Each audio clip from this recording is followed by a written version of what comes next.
बोल बस की वीडियोस देखने के लिए बोल बस का यूट्यूब चैनल सब्सक्राइब कीजिए और हाँ, बेल आइकन को क्लिक करना मत भूलिएगा।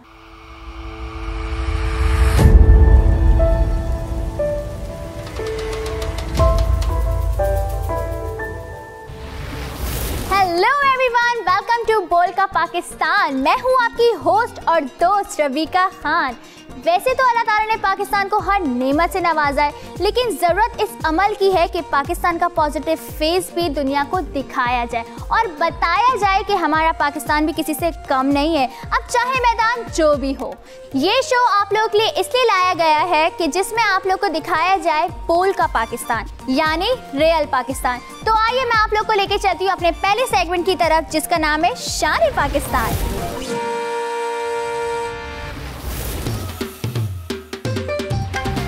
इस सेगमेंट में जनाब हम आपको दिखाएंगे पाकिस्तान की शान, वो खास लोग और अमल जो कि हमारे पाकिस्तान की शान है, हमारा फख्र है। तो आइए सबसे पहले हम मिलते हैं राहत फ़तेह अली खान से।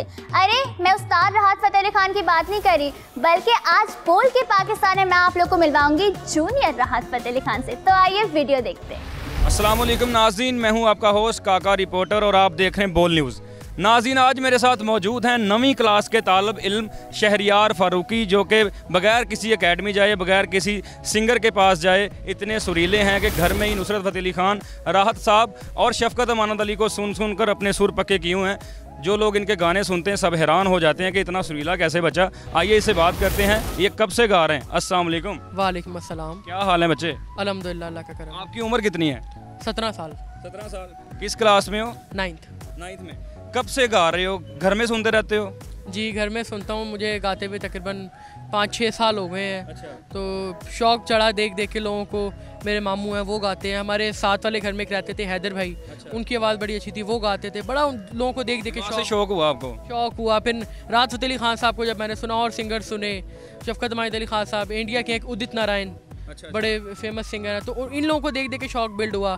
लेकिन शुरू वहीं से जो घर के साथ में रहते थे वो गाते थे, तो उनको देख देख के शौक़ मेरा बिल्ड हुआ। अच्छा, आपको पहली दफ़ा कैसे लगा कि आप गा सकते हैं? बहुत खुशी हुई थी जब लोग अप्रिशिएट करते हैं कि यार आप गा सकते हो, आप ट्राई करो। अच्छा। तो बड़ी खुशी होती है जब कोई भी आपकी तारीफ़ करता है कि आपकी आवाज़ अच्छी है। लोग राहत फ़तेह अली खान साहब से भी मंसूब करते हैं कि तुम्हारी तरह वैसी आवाज़ है, तो बहुत खुशी होती है, दिल खुश होता है। अच्छा, हमें कुछ सुनाए सुरीला सा। सावन भी तो जाए बहरवा, मन मोरा घबराए, मन मोरा घबराए, ऐसो गए परदेस पिया तुम, ऐसो गए परदेस पिया तुम, चैन हमें नहीं आए, चैन हमें नहीं आए, मोरा सैया मुँह से बोले ना, मोरा सैया मुँह से बोले ना, मैं लाख जतन कर हारी, लाख जतन कर हारी, लाख जतन कर हारी, मोरा सैया मुँह से बोले ना। माशाल्लाह, सुर पक्के लग रहे हैं। आपने जगह भी ली है काफ़ी। आप किसी एकेडमी में नहीं गए अभी तक? नहीं, कहीं भी नहीं। कहीं क्यों नहीं गए? बस कुछ फाइनेंशियली मसले ऐसे हैं, तो इतने पैसे ही नहीं होते। जो भी सिखाता है 5,000 7,000, कहाँ से अब इतने पैसे दें? रेंट बड़ी मुश्किल से पूरा होता है, 5,000 अब कहाँ से ला के दें? अच्छा। तो अब किसी को आप क्या वैसे ही कहेंगे मुफ्त सिखा दो, तो कहते हैं आगे हो भाईजान। कोई इतने सुरीले हैं माशाल्लाह बच्चे, आप गाते हैं, किसी की नज़र में नहीं आ पाए? किसी ने आपको उठाया नहीं कि चले मैं आपको सिखाता हूँ? नहीं, अभी तक तो किसी ने ना कोई ऑफ़र की, ना सिखाया है। अच्छा। दुआ करें अल्लाह पाक कोई करम कर दे। कहाँ तक जाना चाहते हो सिंगिंग में? जहाँ तक अल्लाह पाक ले जाए, जहाँ तक अल्लाह पाक ले जाए। जैसे बड़े बड़े लेजेंड्स हैं, इनकी मैं देखें, ये इन जैसा कोई नहीं हो सकता, लेकिन इनके फुट स्टेप को ज़रूर मैं फॉलो कर सकता हूँ और मैं इतना ही बड़ा सिंगर बनना चाहता हूँ। जैसे आज दुनिया भर में नाम है राहत फ़तेह अली खान साहब का, नुसरत फ़तेह अली खान साहब का, ये लोग दुनिया भर में फेमस हैं, तो इनकी तरह मतलब कि बहुत बड़ा सिंगर बनना चाहता हूँ, जितना अल्लाह मुझे रूह दे सकता है। अच्छा, घर में कैसे सुनते हो? हेडफोन लगा के सुनते हो, क्या करते हो? मैं घर में हेडफोन रखा हुआ है, वो लगा के सुनता रहता हूँ। तो पहले उनको सुनता हूँ, फिर कॉपी करता हूँ, फिर सुनता हूँ, फिर परफेक्शन आती जाती है। Practice makes man perfect. तो प्रैक्टिस कर करके काफ़ी महारत हासिल हो जाती है। फिर गा लेता हूँ बड़ा। आपका दिल नहीं करता आप किसी के पास जाएं, आपकी स्किल्स पॉलिश की जाएं जो गॉड गिफ्टेड आपके पास हैं? क्यों नहीं करता, बिल्कुल करता है। देखें, जब हीरा भी कान से निकलता है, वो पत्थर होता है, उसको तराश तराश के हीरा बनाया जाता है। तो मेरा भी दिल करता है कि कोई जैसे बड़े बड़े हैं उस्ताद हैं, कोई अल्लाह पाक मेरा भी हाथ पकड़ ले, कि सिखाए तो इंशाल्लाह ज़रूर पाकिस्तान का नाम रोशन करेंगे। अच्छा, कोई खान साहब की आइटम सुनाओ मुझे। खान साहब, राहत फ़तेह अली खान साहब या नुसरत? दोनों में से जो सुना दें, एक चीज़ है। काली काली जुल्फों के फंदे न डालो, हमें जिंदा रहने दो ऐ हुस्न वालों, सदावार करते हो मेरे जफा का, बहाते हो तुम खून अहले वफा का। ये नागन सी जुल्फे, ये जहरीली नजरें, वो पानी ना मांगे, ये जिसको भी डस ले, वो लुट जाए जो तुमसे दिल को लगा ले। ये हसरतों का जनाजा उठाए, है मालूम हमको तुम्हारी हकीकत, मोहब्बत के पर्दे में करते हो नफरत, कहीं और जाके अदाएं उछालो, हमें जिंदा रहने दो ऐ हुस्न वालों, काली काली जुल्फों के फंदे न डालो, हमें जिंदा रहने दो ऐ हुस्न वालों। वाह वाह, बहुत अच्छे, माशाल्लाह, क्या बात है जी। नाज़रीन, आपने शहरियार की आवाज़ सुनी, बगैर किसी से सीखे ये इतना अच्छा गा रहा है। सोचें अगर किसी एकेडमी में ये प्रैक्टिस करेगा, सुर अपने पक्के करेगा तो गज़ब कर देगा। इसके साथ ही काका रिपोर्टर को बोलने उसे इजाज़त दें। अल्लाह हाफ़िज़। कहते हैं कि किताबें इंसान की दोस्त होती हैं, लेकिन एक फैक्ट ये भी है कि किताबें लिखना, उसको सीक्वेंस करना, ये भी कोई आसान बात नहीं है और बच्चों की बस की बात तो बिल्कुल भी नहीं है। तो आज बोल के पाकिस्तान में मैं आप लोगों को मिलवाऊंगी बेशुमार किताबें लिखने वाले 15 साल बच्चे से। तो आइए उस नन्हे बच्चे से मुलाकात करते हैं। अस्सलामुअलैकुम नाजरीन, आप देख रहे हैं बोल न्यूज़ नेटवर्क और मैं हूं रुखशान मीर। अगर इंसान करना चाहे तो इस दुनिया में कोई भी काम नामुमकिन नहीं है।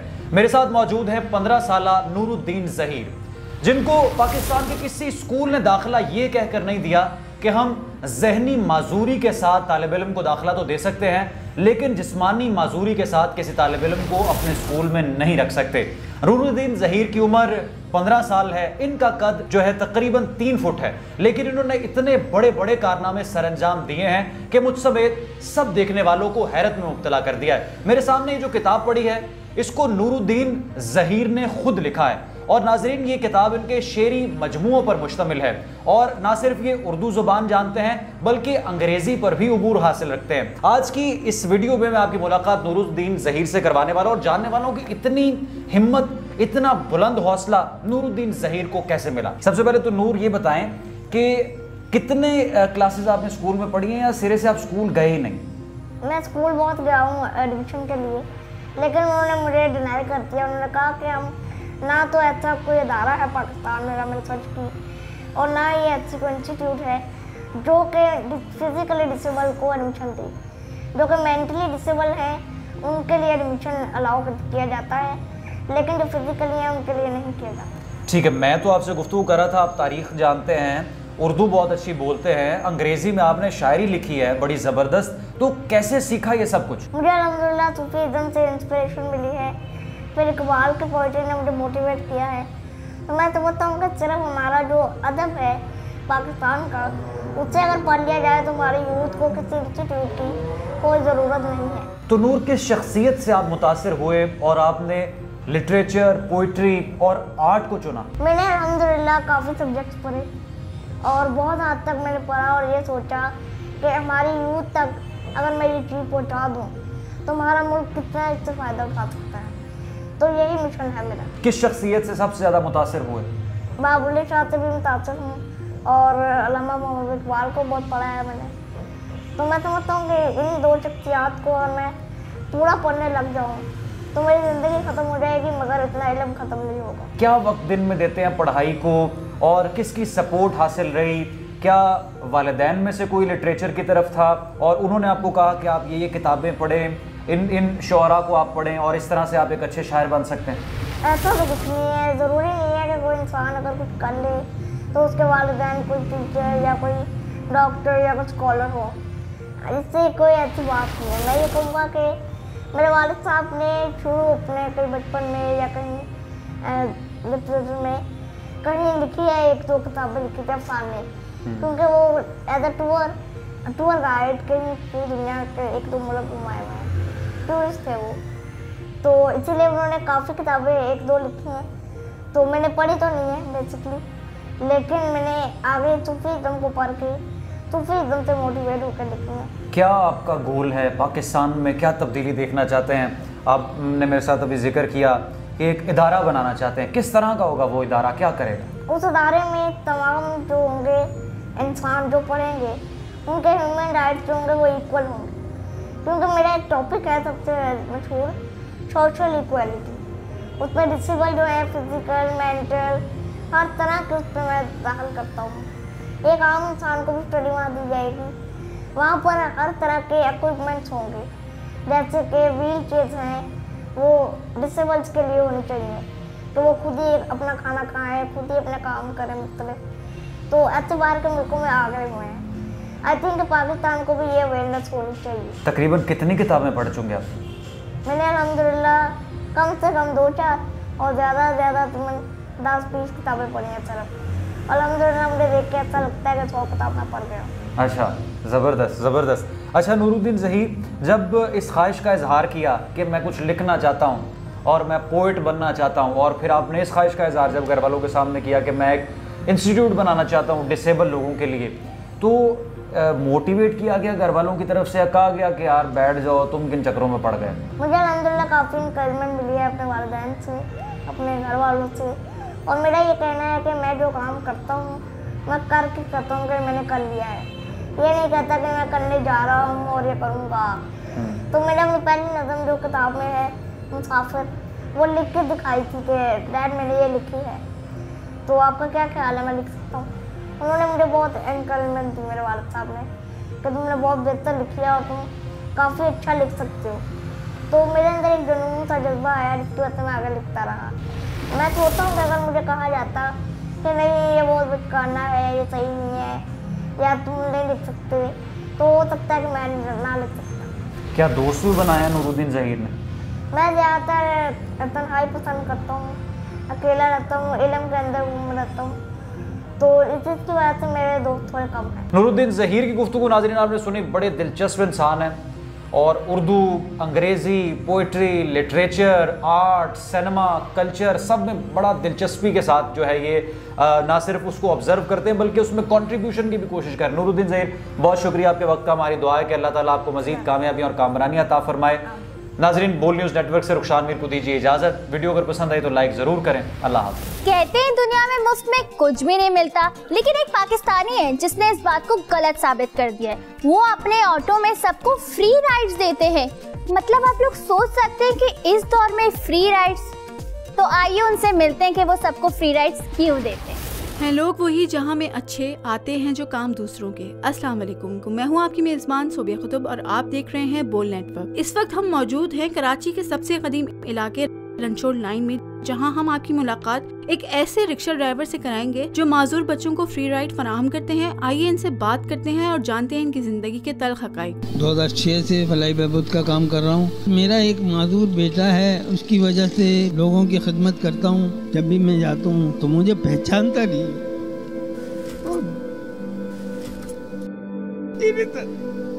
अल्लाह ताला मेरी रिज़्क़ में बड़ी बरकत देता है। मैं डोनेशन किसी से मांगता नहीं हूँ, जिद्दोजहद करता हूँ कि अल्लाह ताला मुझे कोई जरिया माश दे ताकि मैं पैसों से भी मदद करूँ। किसकी भी औलाद हो, अल्लाह ताला उसको सुकून और राहत की औलाद दे। अस्सलाम वालेकुम। वालेकुम सलाम। कैसे अंकल आप? अल्हम्दुलिल्लाह, अल्लाह का। अच्छा अंकल, ये जो आपने माजूर बच्चों के लिए फ्री राइड फराहम करने का सोचा, तो उसकी क्या वजह हुई? वजह ये है कि बस मेरा एक माजूर बेटा है, उसकी वजह से मैं लोगों की खिदमत करता हूँ कि शायद अल्लाह ताला मेरी इस बात से राज़ी हो जाए और मेरे बेटे को सही कर दे। लोगों के साथ ताउन करें ताकि कोई बेचारा माजूर हो या कोई बेबस हो या कोई लाचार हो तो उसके लिए हम दुआ भी करते हैं और मदद भी करते हैं। आप अपने बेटे के हवाले से बताएं, क्या वो माजूर है? मेरा बेटा 6 महीने का था तो उस वक्त उसको गर्दन तोड़ बुखार हुआ था, तशन्नुस कहते हैं या दो बुखार। तो उस दौरान उसको खींच आई थी, जैसे बच्चे को एक खिंचाव आता है वो आया था। तो अभी आपका बेटा कहाँ पर है? इस वक्त मेरा बेटा दारुल सुकून में है, जो पहले कराची में था, अभी भी कराची में है, मगर ये कोरोना के चक्कर में 1.5 साल से ये टंडो अलियार में दारुल सुकून में ही पल रहा है। और मैंने इसको 2007 में दारुल सुकून में रखा था। मेरी वाइफ का इंतकाल हुआ था 2006 में, तो फिर मैं मजबूर हो गया कि मैं बच्चे को किस तरीके से पाल सकता हूँ या किस तरीके से रख सकता हूँ। तो मेरे इतने वसाइल नहीं थे कि मैं इसके मसाइल हल कर दूँ। फिर मैंने इसको दारुल सुकून में छोड़ दिया। अच्छा, औलाद तो माँ बाप का जिगर का टुकड़ा होती है, तो आपने कैसे अपने जिगर का टुकड़ा इतनी दूर भेज दिया? कैसे रहते हैं आप उसके बगैर? सर ये मेरी मजबूरी थी, इस वजह से मैंने भेजा, क्योंकि मैं इसको अफोर्ड नहीं कर सकता था। या तो मैं मजदूरी करूं या फिर इसको घर में 24 घंटे रखूं, क्योंकि अपने हाथ से न ये खा सकता था, न पी सकता था, न कोई चल सकता था, न बैठ सकता था। मकसद लेटा रहता था, कभी बैठ गया कभी लेट गया, न अपने हाथों से कोई काम नहीं करता। पानी पिलाओ तो अपने हाथ से, इसको पोटी कराओ तो अपने के सहारे से, यानी जो भी करना होता तो फिर मैं मजबूर हो गया, इसलिए मैंने इसको दारुल सुकून में रखा। मिलने जाते हैं अंकल अपने बेटे से आप? जी हाँ, मिलने भी जाता हूँ मैं। अभी 1 तारीख को मेरा इरादा है जाने का, मैं उनसे मिल के आऊँगा। यह है कि जब भी मैं जाता हूँ तो मुझे पहचानता नहीं और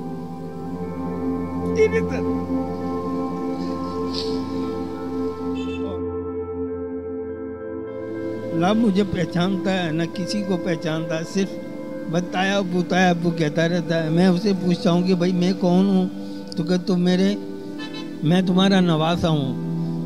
वो कभी ये नहीं बोलता कि मैं तुम्हारा बेटा हूँ। और बस ऐसा हो जाता कि दिल बहुत वो हो जाता है कि अल्लाह ताला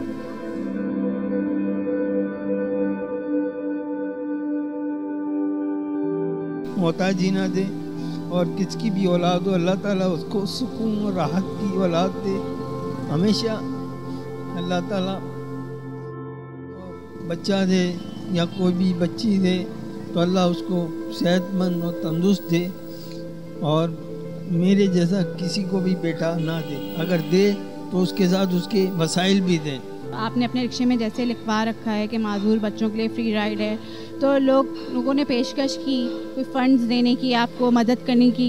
लोग मुझे जैसे सवारी, जैसे मेरी गाड़ी में कोई सवारी बैठी हुई है या कोई रास्ते में कोई स्कूटर वाला जा रहा है, उसने गाड़ी रोक के मेरे साथ ताउन करने की कोशिश करते हैं, मगर मैं उनके ताउन में उनको शुमार नहीं करता यूँ कि मैं अपनी नेकी क्यों किसी को दूँ। मगर ये है कि वो बड़ी चाह से कहते हैं तो बोले पेट्रोल डाल लेना, ये कर लेना। तो बाज़ ऐसे होते हैं ज़बरदस्ती में फेंक के चले जाते हैं, बाज़ होते हैं कि अच्छा ठीक है आपकी बड़ी मेहरबानी।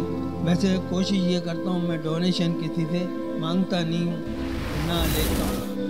अगर वो खुद ज़बरदस्ती डाल के चले जाते हैं तो मजबूरन फिर मैं उन्हीं पैसों से पेट्रोल डाल के अपना गुजर बसर करता हूँ और लोगों की खिदमत करने की कोशिश करता हूँ। नाज़रीन, आपने देखा कि आज भी ऐसे खुदा तरस लोग हमारे माशरे में मौजूद हैं जो बगैर किसी गर्ज के महदूद वसाइल के बावजूद इतने जज्बे के साथ फलाही काम अंजाम दे रहे हैं, और ये उन लोगों के लिए मिसाल हैं जो साहिब हैसियत होने के बावजूद फलाही कामों के लिए सिर्फ अपनी शोहरत के लिए इस्तेमाल करते हैं। इसी के साथ अपनी मेज़बान सुबिया खुतूब को इजाज़त दीजिए। अपना और अपने प्यारों का ख्याल रखिए। अल्लाह हाफ़िज़। तो देखा आप लोगों ने, ये इंसान इंसानियत की किस तरह से मदद कर रहे हैं, लेकिन ये सिलसिला अभी जारी है। मैं जा रही हूँ एक छोटी सी ब्रेक की तरफ। यूं गई और यूं आई। कीप वॉचिंग बोल का पाकिस्तान।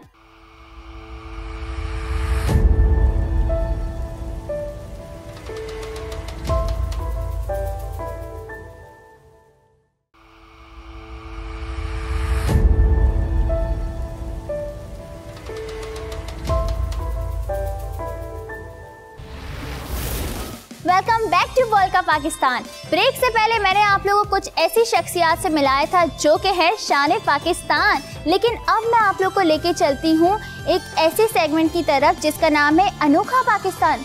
अनोखा, जिसका सुन के आप लोग खुद हैरान और परेशान हो जाएंगे।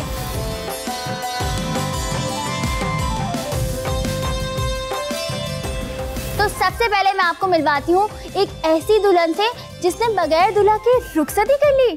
कैसी बात है, आप लोग को भी समझ नहीं आया ना? मुझे भी बिल्कुल नहीं आया। तो आइए देखते हैं। नाज़रीन, ये है ताहिर भट्ट और ये है निदा भट्ट। इन दोनों का स्काइप पे निकाह हुआ। ये पाकिस्तान की ऐसी अनोखी दुल्हन है जो बगैर दूल्हे के रुखसत होकर अपने ससुराल चली गई और 1 साल बाद दोनों मिले। स्काइप पे निकाह के बाद फ़्लाइट्स बंद हो गई। 2 माह बाद इन्होंने पाकिस्तान आना था, जिसकी वजह से 1 साल तक ये पाकिस्तान ना आ सके। ये अपनी सास की खिदमत करती रही और दीवारों में सर दे के कहती थी, मार गई उड़ीक मैनू दे गया तरीक मेरा डोला, मुड़ नहीं आया मार गई उड़ीक मैनू। आगे की कहानी इन्हीं से जानते हैं। अस्सलाम वालेकुम। जी वालेकुम सलाम सर, कैसे हैं आप? अल्हम्दुलिल्लाह सर, आप सुनाएं कैसे हैं? सर, क्या आपने अनोखी शादी करवाई है, बगैर देखे एक दूसरे को पसंद किया और शादी भी हो गई? सर अनोखी तो है, लेकिन अल्हम्दुलिल्लाह से एक समझ लें कि दिल से एक थी कि अम्मी के लिए करना है, तो मैंने तो अपनी तरफ से अम्मी के लिए किया, लेकिन अल्हम्दुलिल्लाह उसके बाद अच्छा ही हुआ सब कुछ जो भी हुआ। अच्छा जी जी। आपने इनको कैसे देखा और कैसे मुलाकात हुई आपकी?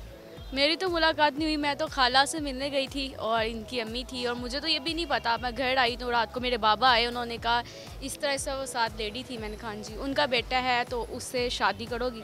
मैंने कहा भाई बगैर देखे ही हाँ ना करनी है शादी तो बताओ। मैंने कहा अच्छा। आपने हाँ कैसे कर दिया? ऐसे मासूम लोग कहाँ मिलते हैं आजकल? मुझे मेरे घर वाले होते हैं जैसे वैसे थे और मेरे भाइयों ने मुझसे पहले पूछा कि कोई है, मैंने कहा कोई भी नहीं है। तो मेरे पापा ने कहा फिर इस तरह हम लोग कर रहे हैं, निकाह कर लोगी? मैंने कहा ठीक है कर लो। जब इनको आपने देखा तो दिल में ख्याल नहीं आया कि आगे कर लिया मैं?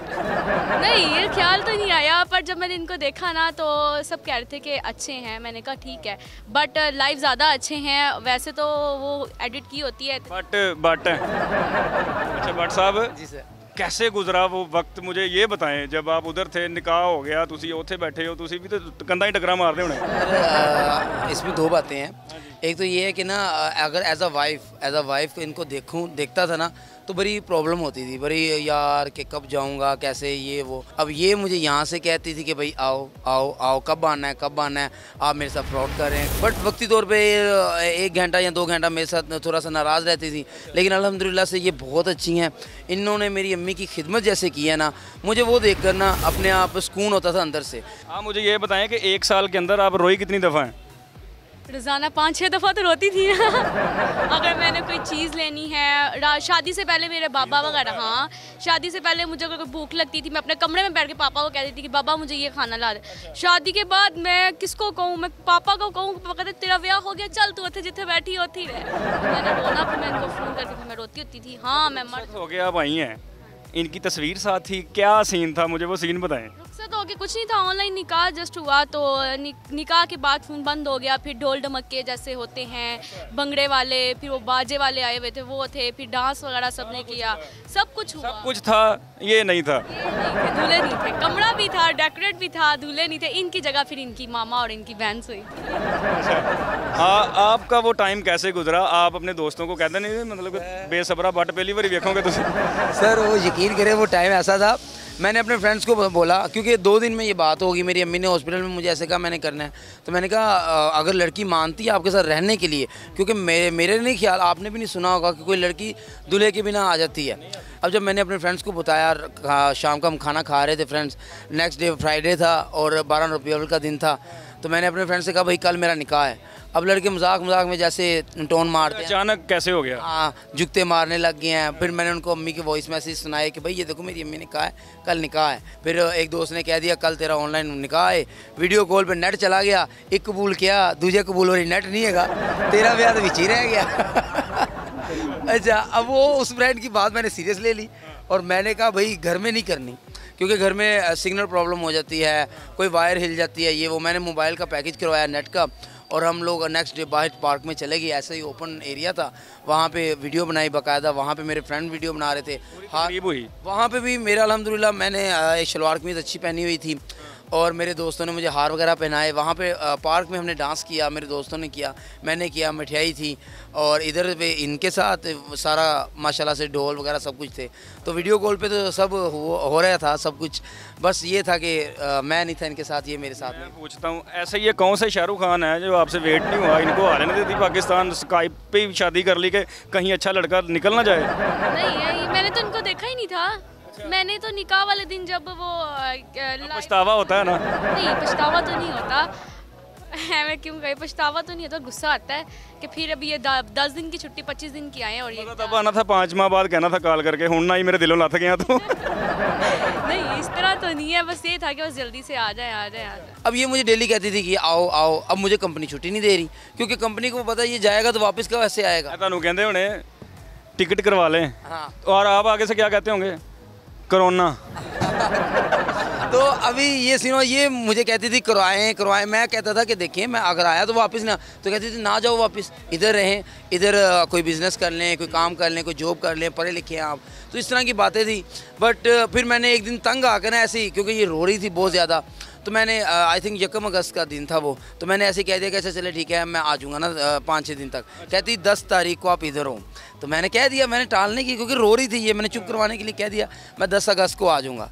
अब 2, 3, 4 ये डेली खुश हो रही है, इसने अपने सब रिश्तेदारों को बता दिया कि वो 10 अगस्त को आ रहा है। ब्रेकिंग न्यूज़ बन गई। हाँ, और मैंने आना नहीं था, मैंने ना कोई टिकट करवाई है, ना मैंने कंपनी से बात की, मुझे कोई छुट्टी मिलनी ही नहीं थी। तो 9 अगस्त की रात को मैंने इसके अब्बू को कॉल की, इसके भाई को कॉल की, सॉरी मैंने उनसे कहा कि सर देखिए मैं नहीं आ सकता, तो मैंने ऐसे निदा को ऐसे झूठ बोला। लड़की अभी छोटी है, इन्हों पहले वड्डी करो, 250-300 साल मेरा वेट करे फिर मैं आवांगा। तो मैंने कहा मैंने झूठ बोला था उसके लिए क्योंकि वो रो रही थी। तो अब मैं उसे कहूँगा ना तो वो और ज़्यादा गुस्से होगी, तो काइंडली आप उसे थोड़ा सा समझा सकते हैं, समझाएं।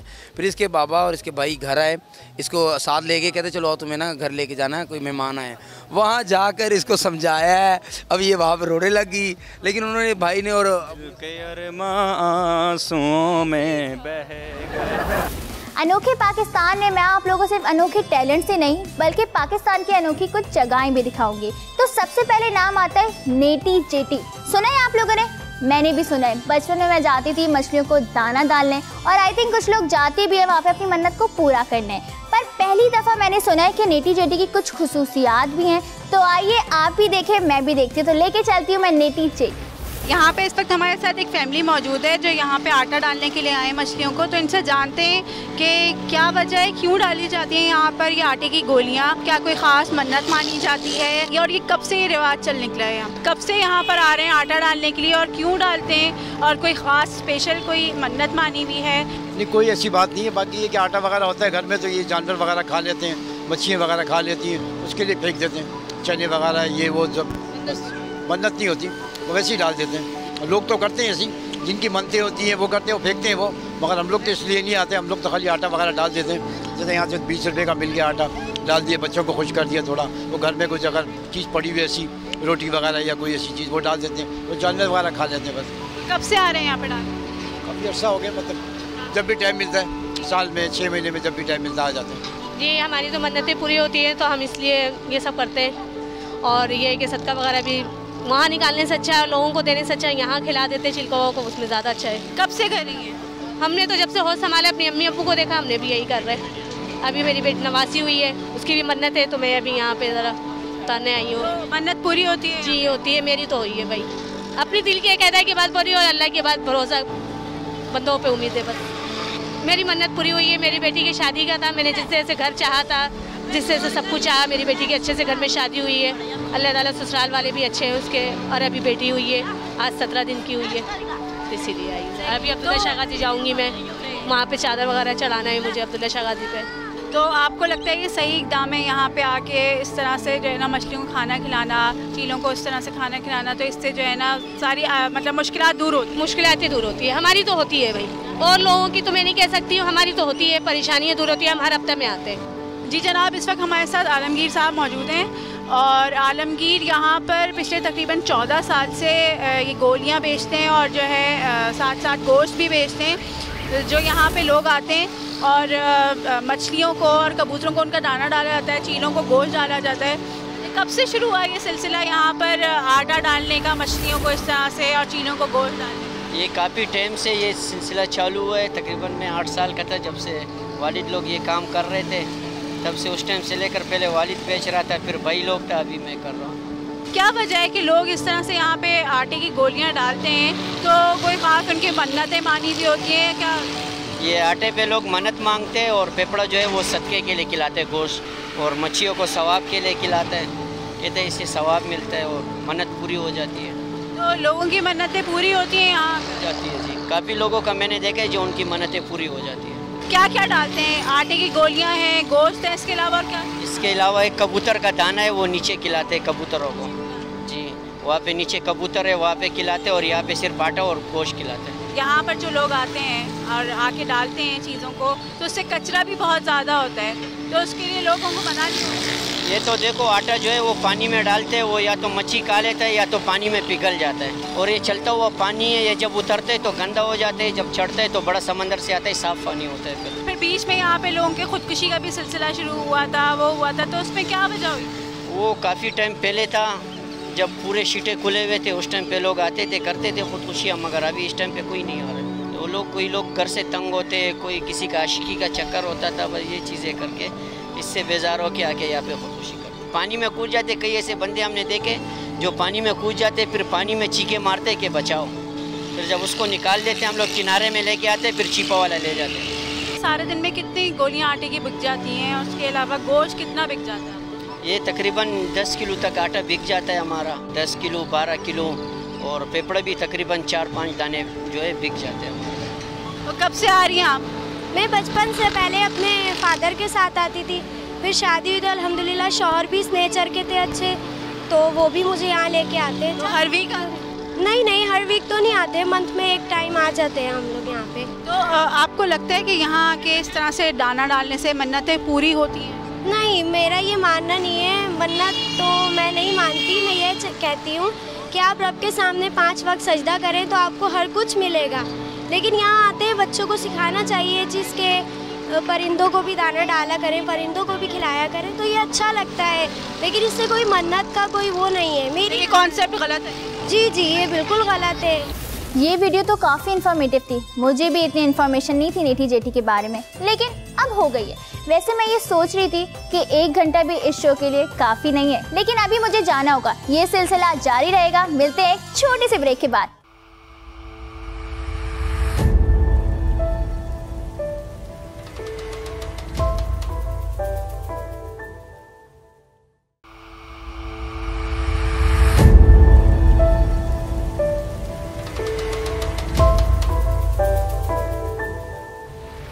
वेलकम बैक टू बोल का पाकिस्तान। अभी जो मैं बात करने जा रही हूँ ना, उससे पहले ही मेरे मुंह में पानी आने लग गया है, मुझे भूख लग रही है, क्योंकि मैं बात करने जा रही हूँ जायकाए पाकिस्तान की।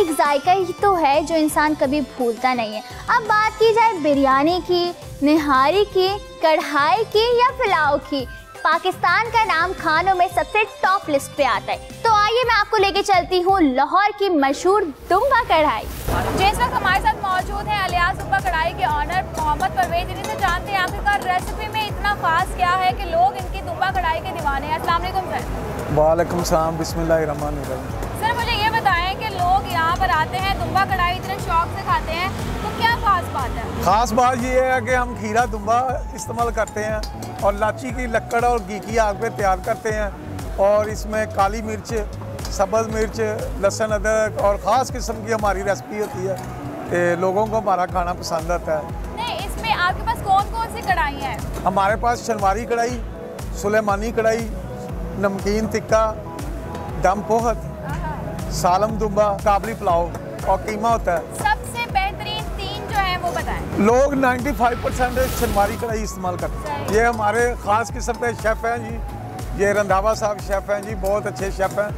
इनकी कढ़ाई लोग बड़े शौक से खाते हैं। अच्छा सर, जहाँ पे बात आती है मटन कढ़ाई की, वहाँ पे सिर्फ एक नाम आता है अलियास। जी जी। इस ब्रांड को आप चला रहे हैं और लोग दीवानों की तरह खा रहे हैं, तो ये रेसिपीज आपको आती हैं? हाँ, मुझे आती है जी, मैं तो अपने शेफ़ों को ट्रेनिंग भी खुद देता हूँ। तो आपकी ये जो गोश्त है किस तरह की कीमत जा रही है? गोश्त जी हम टिप्पल से दुम्बे लाते हैं, सिंध का इलाका है टिप्पल, उधर से दुम्बे लाते हैं, वो बहुत अच्छी क्वालिटी होती है। तो बकरे का कौन सा हिस्सा है जो लोग बहुत शौक से खाते हैं? बकरे का जो लोग है रान की कढ़ाई और दस्ती की ज़्यादा शौक से खाते हैं। रान और दस्ती। हाँ। तो कीमत के हिसाब से सर बहुत महंगे हैं या सस्ते हैं? शुक्र अल्हम्दुलिल्लाह, हम 2200 रुपये किलो बेच रहे हैं। तो बस ठीक है, शुक्र है, नॉर्मल कीमत है। ज़्यादातर लोग कौन से आते हैं आपके पास? कोई यंग जनरेशन होती है या बुजुर्ग होते हैं? दरमियाना तबका ज़्यादा होता है। हाँ, दरमियाना तबका ज़्यादा होता है। तो सर ये आपकी ओपनिंग क्लोजिंग टाइमिंग क्या है? ये शाम को हम 4 बजे स्टार्ट करते हैं और रात के 3-4 जुमे हफ्ते को सुबह के 5 भी बज जाते हैं। सुबह के 5 बजे। हाँ। सर इस वक्त यहाँ पर आपकी कढ़ाइयाँ बन रही हैं। जी जी। कीमे का आपने जिक्र किया है कि जी। कीमा बहुत लाजवाब है। कीमा देखें जी। हाँ जी, कीमा दिखाएं इनका। ये जो कीमा है जो कि फेमस कीमा है, इसमें खास बात क्या है सर? अभी देखो इसमें क्या खास बात है? ये शनवारी कीमा है और ये सुलेमानी कीमा है। अच्छा, तो इसमें क्या फ़र्क है? इसमें फ़र्क ये ड्राई है और ये मसाले वाला है। लोग ज़्यादा कौन सा पसंद करते हैं? लोग ज़्यादा शनवारी पसंद करते हैं। स्पाइसी होता है? हाँ, स्पाइसी होता है। कोई शिकायत नहीं है? शुक्र। शिकायत करे, मैं कहता हूँ खाना फ्री और 5000 का नोट मैंने जेब में रखा होता है, मैं कहा ले लो, आज तक किसी ने नहीं लिया। हाँ, अल्हम्दुलिल्लाह। अगर खाना पसंद नहीं आया तो 5000 भी और खाना भी फ्री? हाँ, खाना भी। अच्छा सर, एक चीज़ है जहाँ पे ट्रक अड्डा की बात आती है। ट्रक अड्डा के बाद गुलशन रावी में हम मौजूद हैं। यहाँ पे भी आपने फट्टे लगाए हुए हैं, खुली सीटिंग है यहाँ पे, फैमिली भी यहाँ पे एंजॉय करी है। किसी को इतराज नहीं होता कि हमें मम्मी डैडी चाहिए, एयर कंडीशनर चाहिए? नहीं, हमारा ढाबा है, असल में इसको मैं ढाबा बोलता हूँ। तो लोग ज़रा ओपन एरिया में आके खाना खाते हैं तो खुश होकर जाते हैं। सर्दी गर्मी का मौसम एंजॉय करते हैं। आपकी जो मटन चॉप्स हैं उसके बारे में बताएं, वो कैसी है? मटन चॉप्स ही बहुत अच्छी, वो तो तैयार हो रही है। मटन चॉप्स लोग खाने से पहले वो मटन चॉप्स खाते हैं और अच्छा फील करते हैं। सर ये गोश्त की सर्विंग जो है वो किस तरह से देते हैं? घंटा, 2 घंटा, 3 घंटे? नहीं, ये 40 मिनट लग जाते हैं तकरीबन। लोग जल्दी भी करते हैं, वो बदयांती करते हैं, सोडा डिस्प्रीन वगैरह लगाते हैं। हम नहीं लगाते, हम अपने गाहक का जो है ना वो सेहत का ख्याल रखते हैं।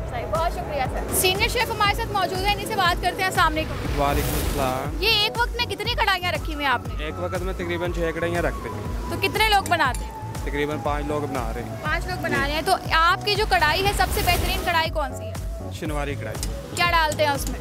टमाटर, अदरक, हरी मिर्च और काली मिर्च। लोग शिकायत नहीं करते कि इतने बड़े बड़े टमाटर आप डाल देते हैं? नहीं, शिकायत नहीं आती क्योंकि हम छिलका उतार देते हैं उसका।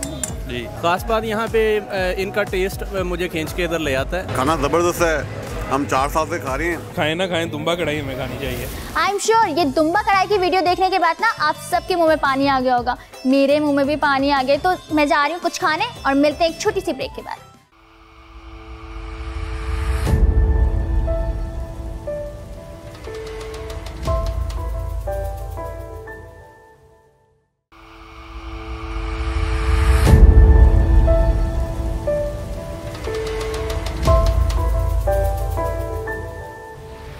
वेलकम बैक टू बोल का पाकिस्तान। तो ब्रेक से पहले मैं आप लोग को लेके गई थी लाहौर की मशहूर दुम्बा कढ़ाई खिलाने, लेकिन वैसे मैं ये सोच रही थी कि हर किसी का टेस्ट देसी होता नहीं है।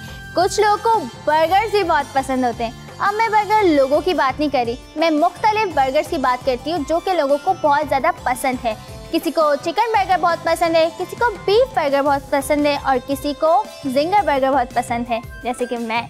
तो आइए मैं आप लोग को लेके चलती हूँ स्पाइसी बीफ बर्गर की शॉप पे। तो चल के खाते हैं।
आप तो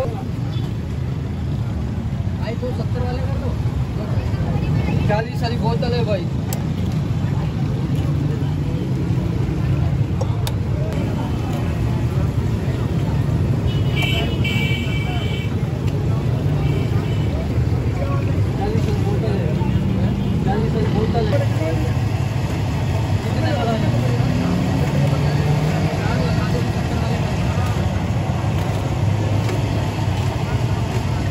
वाले, एक 90 वाले, 6 70 है।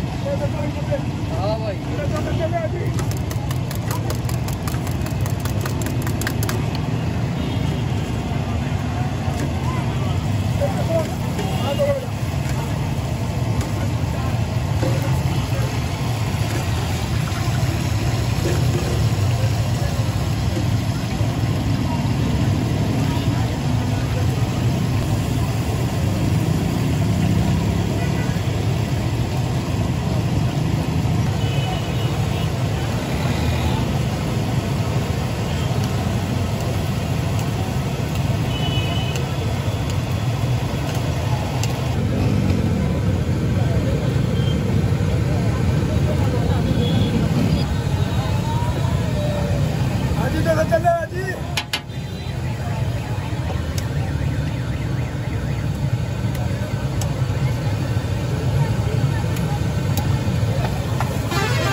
पहले 70 वाले दे दो, एक 90 वाला दे दो।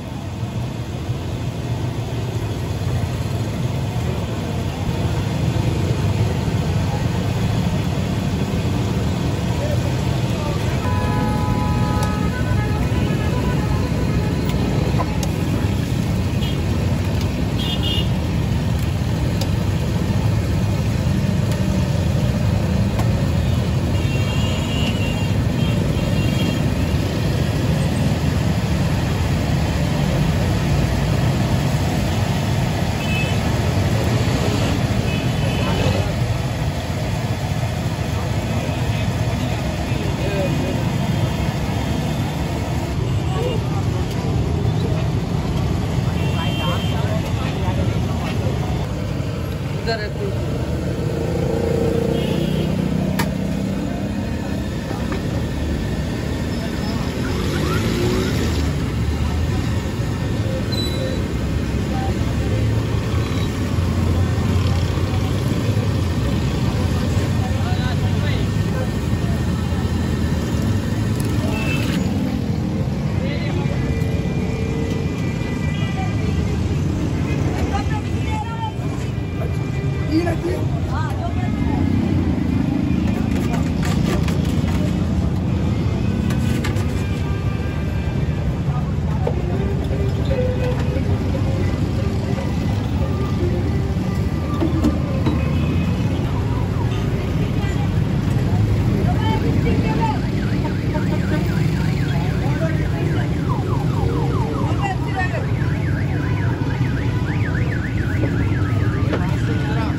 बस अंकल, बाकी पैक कर दे आप, लेकर तुम।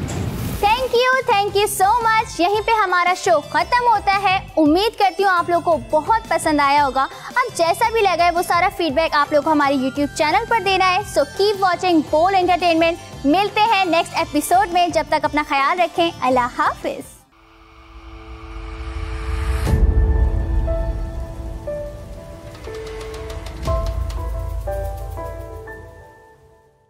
बोल बस की वीडियोस देखने के लिए बोल बस का यूट्यूब चैनल सब्सक्राइब कीजिए और हाँ, बेल आइकन को क्लिक करना मत भूलिएगा।